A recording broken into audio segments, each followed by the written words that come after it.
There are many countries in Europe which are highly developed, and if we talk about the economy and technology of these countries, then they are very good. There are many countries in Europe where other people want to live for their better future, because in these countries they get good jobs, education and facilities. But what if I say that there are some countries in Europe whose condition is very bad today? On one hand, how developed do you think Europe is? But on the other hand, the situation is that there are countries in Europe which will probably remain in the same bad situation. I think you must be aware of the countries about which I am going to tell you, or it is also possible that you are watching my videos from those countries. But the thing is, why these countries are in such a bad situation today? After all, what is the reason behind this? So in today's video we will know why these countries came to an end today. I have included 5 countries in this list, and I have included only those countries which are almost finished or about to be finished. So let's start the video now. So our first country is Yugoslavia. This country was formed after World War I, bringing together several Balkan states under a single banner. It was a melting pot of ethnicities, Serbs, Croats, Bosniaks, Slovenes, and more, which made it both vibrant and complex. Yugoslavia was initially ruled by a monarchy and later became a socialist federation under Josip Broz Tito after World War II.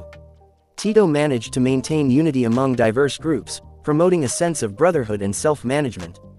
However, after his death in 1980, nationalist sentiments began to rise, leading to increased tensions. By the 1990s, the situation escalated into a series of brutal wars. Slovenia declared independence in 1991, quickly followed by Croatia, and then Bosnia and Herzegovina.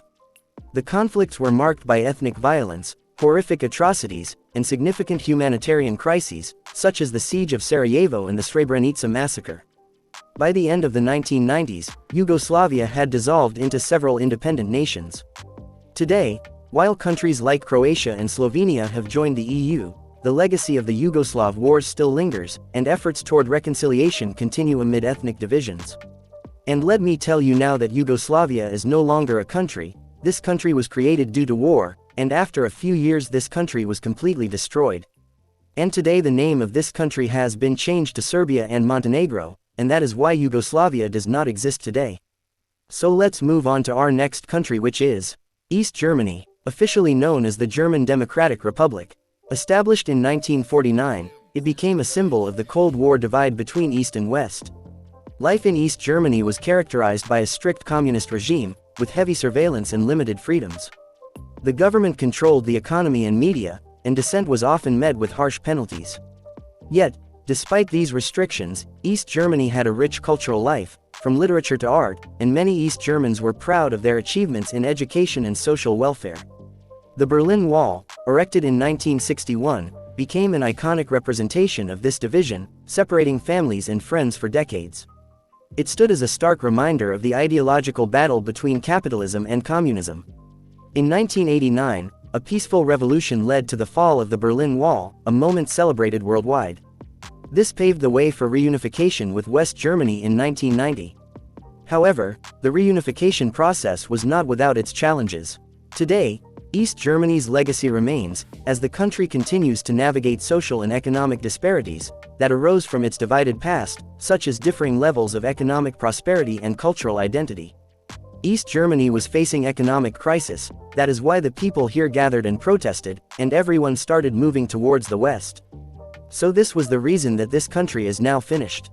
So let's move on to our third country, which is Czechoslovakia. The name of this country may seem a bit strange to you, but this country was also very famous for its culture.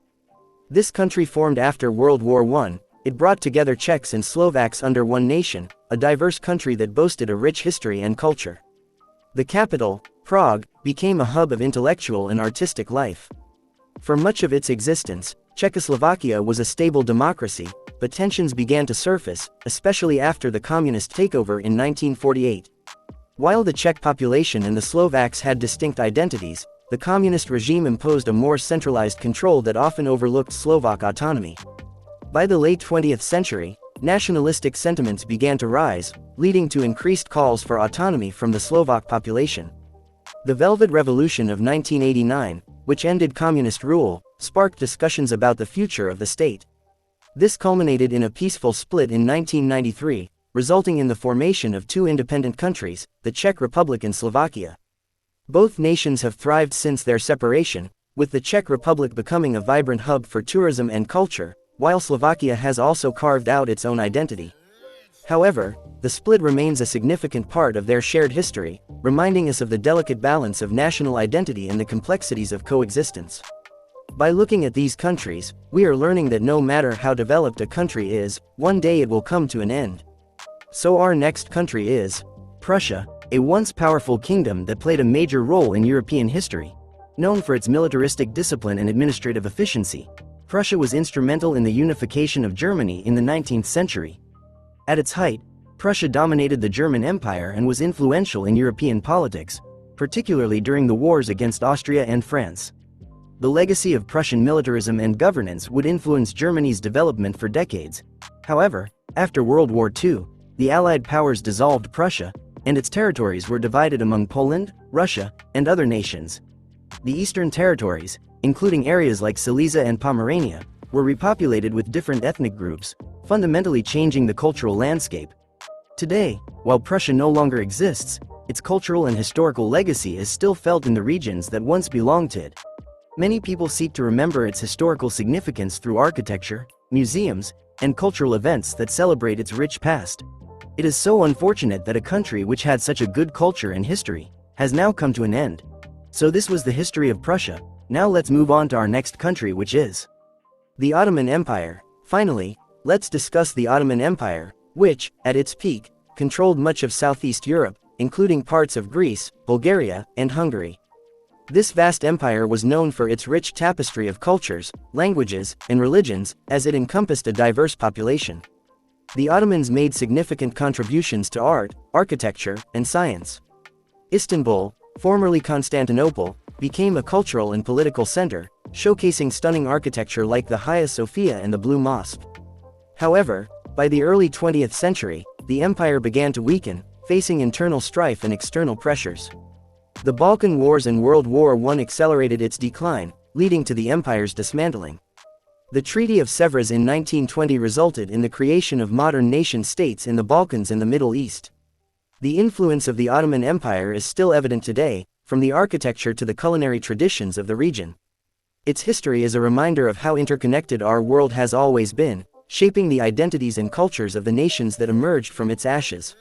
So these were those 5 countries of Europe which are now dead, and now it seems almost impossible for them to be the same as before.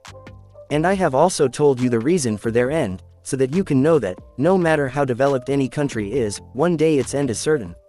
I have made many videos on Europe, and have also told how developed Europe is today, but there are many shortcomings which still need improvement. So friends, this was today's video. If you think that I have made any mistake in this video, then you can definitely tell me in the comment section. And you can also tell me on which topic the next video should be. I will try to make a video on that.